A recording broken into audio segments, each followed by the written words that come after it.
Gold in wars and crises. For most of modern life, gold is easy to ignore.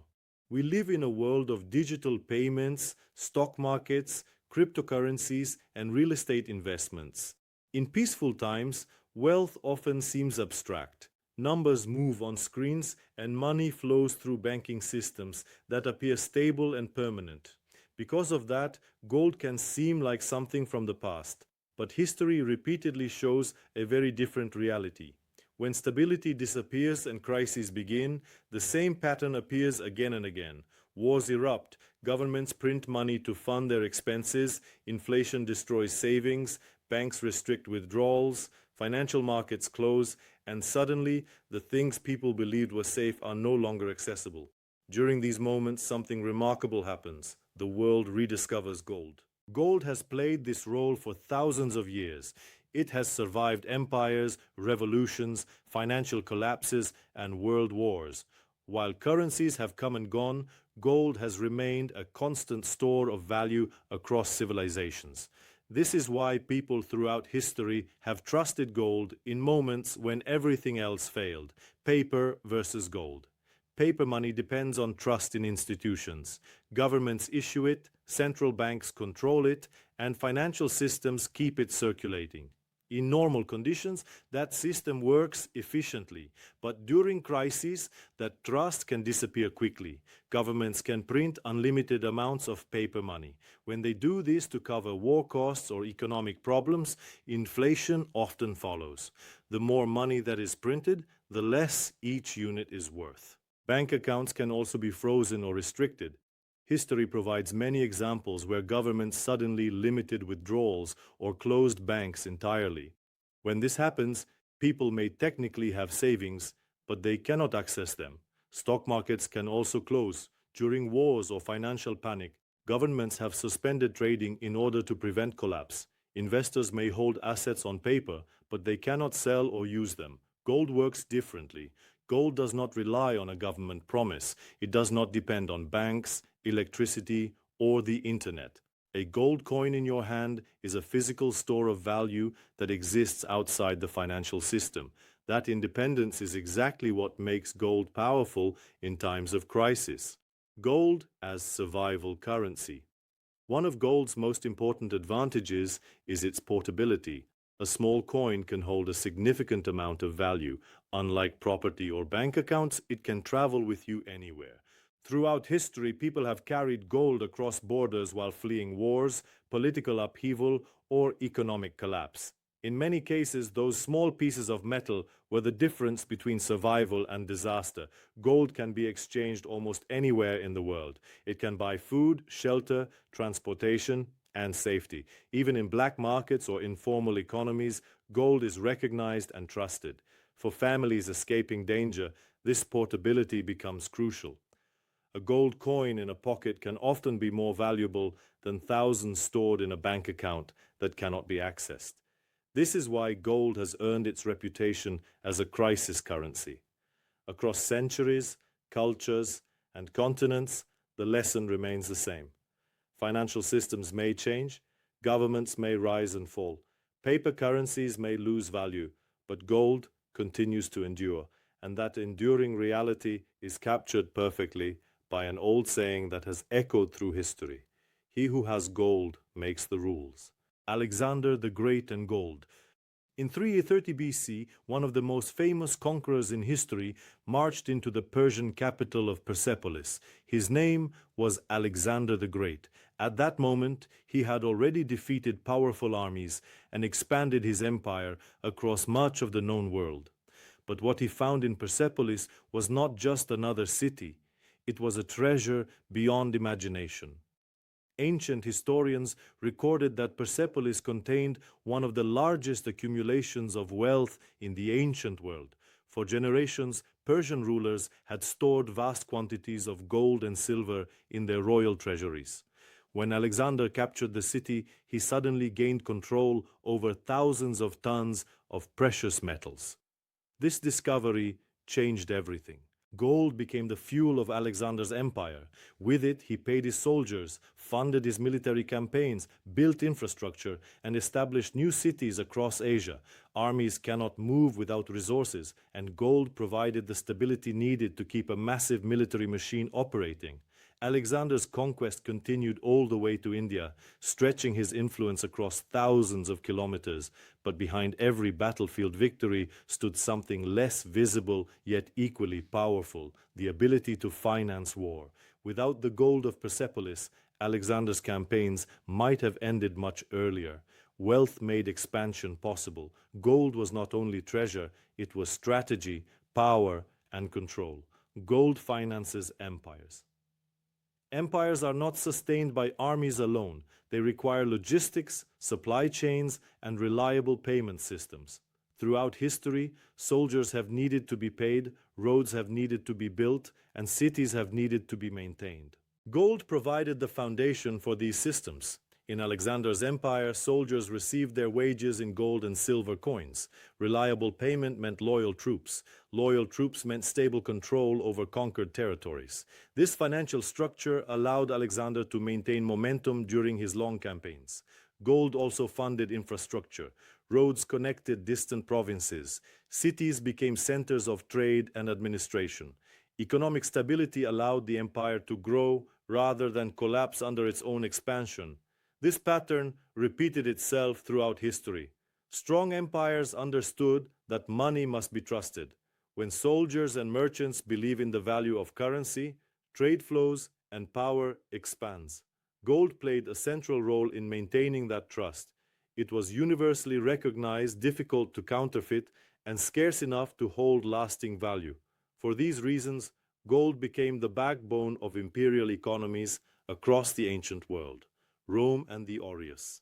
The Roman Empire provides another powerful example of gold's role in maintaining stability. Roman soldiers were often paid with a gold coin known as the aureus. Each coin contained roughly 8 grams of gold and represented reliable purchasing power across the vast Roman territories. For centuries, this system worked well. The aureus was widely trusted and accepted across the empire.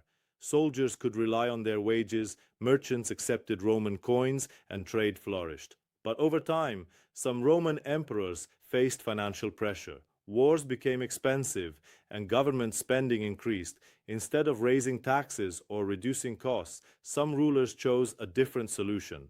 They began to reduce the gold content of coins.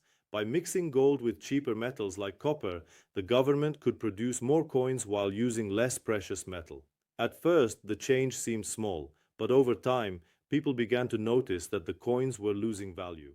Trust in the currency weakened, prices rose, inflation spread across the empire. This process damaged the Roman economy and contributed to long-term instability. The lesson was clear: when money loses its real value, confidence in the entire system can collapse. Yet even during this period, pure gold coins retained their purchasing power. While diluted currency lost credibility, gold itself remained trusted. History once again showed a simple truth: when financial systems weaken, gold continues to hold value. The Byzantine solidus. After the fall of the Western Roman Empire, much of Europe entered a period of instability and fragmentation. Trade networks weakened, political systems changed, and many currencies disappeared along with the empires that issued them. Yet one gold coin managed to survive and dominate international trade for centuries: the Byzantine solidus. The solidus was introduced in the 4th century and contained about 4.5 grams of pure gold. What made it extraordinary was not just its gold content, but its consistency. For nearly 700 years, the Byzantine Empire maintained the purity and weight of the coin with remarkable discipline. Because of that stability, the solidus became one of the most trusted currencies in the medieval world. Merchants from distant regions recognized its value immediately.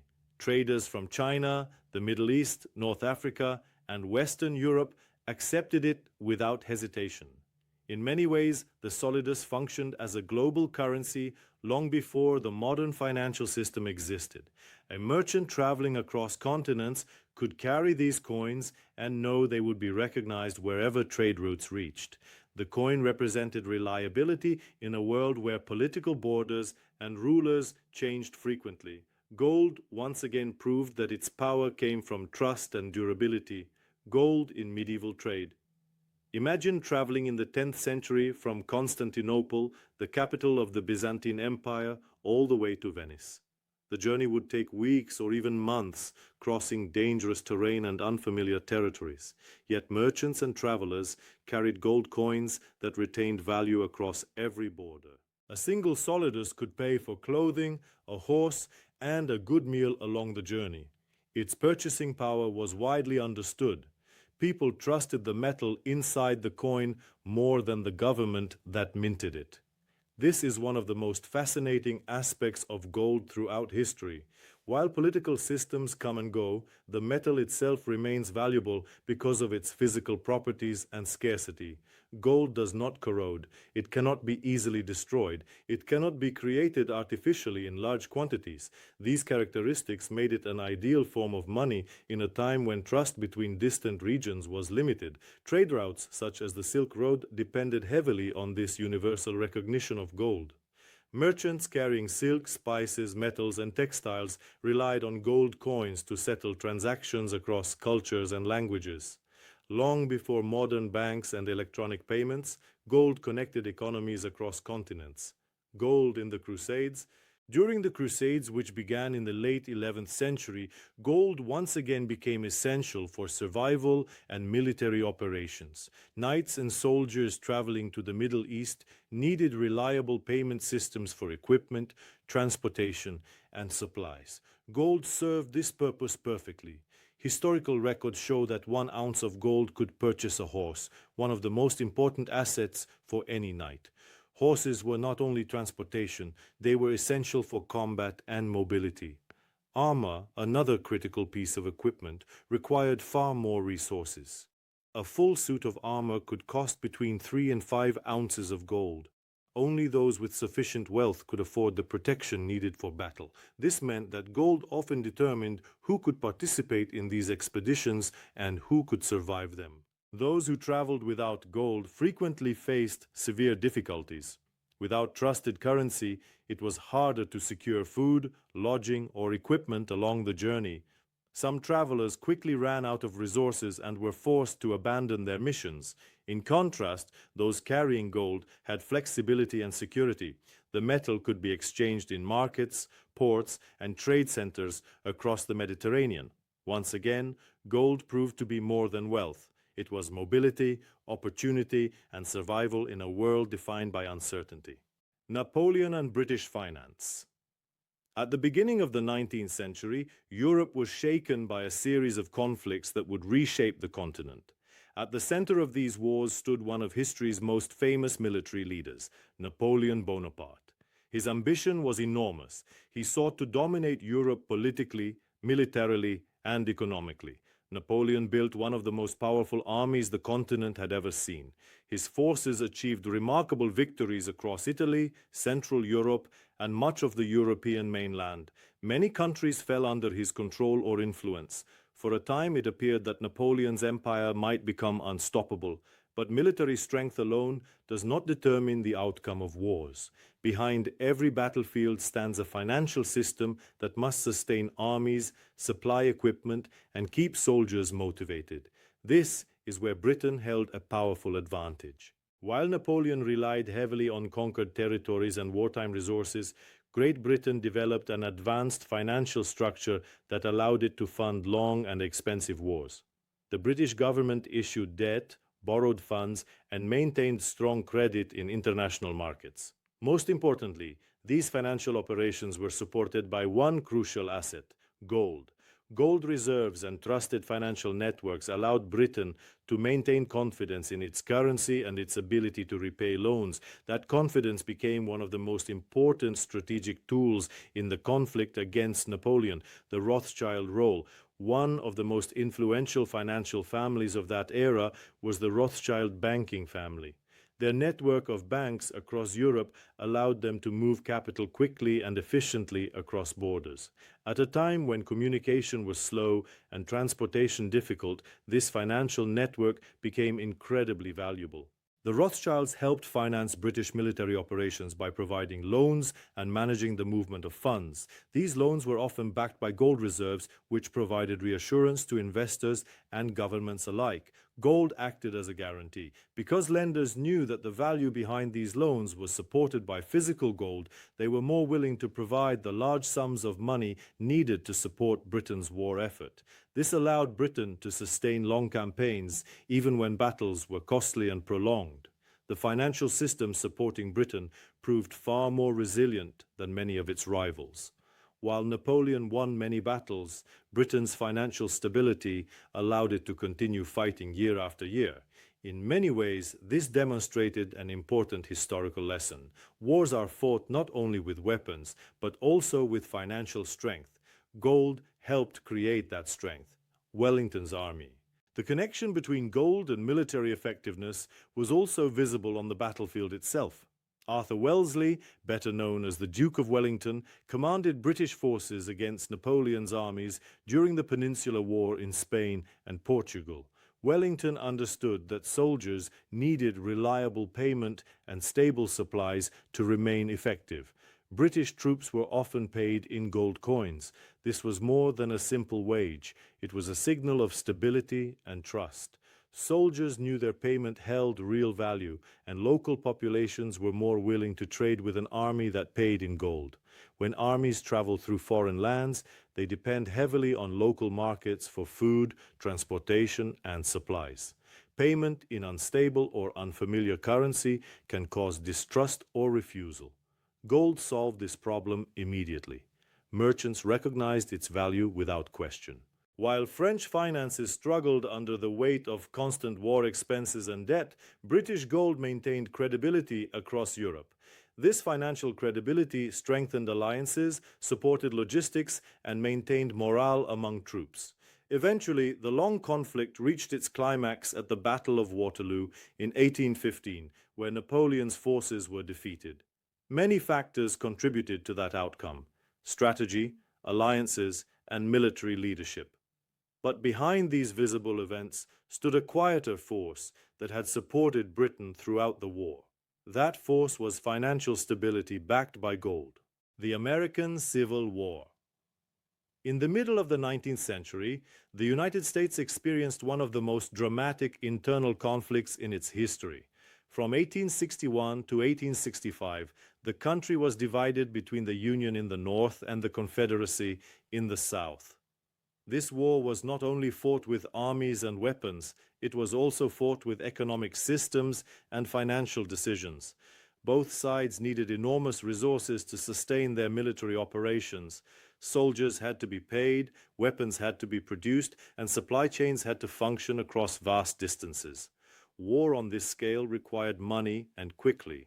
Faced with rising expenses, both the Union and the Confederacy began printing large quantities of paper currency. At first, this seemed like a practical solution. Printing money allowed governments to finance their war efforts without immediately raising taxes or securing large reserves of precious metals. But printing money comes with consequences. As more paper currency entered circulation, its value began to fall. Prices started to rise, and inflation gradually spread throughout the economy. People began to question whether these banknotes truly represented stable value. The war was not only dividing the country geographically, it was also exposing the weaknesses of paper currency when governments rely on it excessively during crisis. Confederacy and Union money. The Confederacy issued paper money commonly known as grayback dollars. These notes were intended to function as the official currency of the Southern states during the war.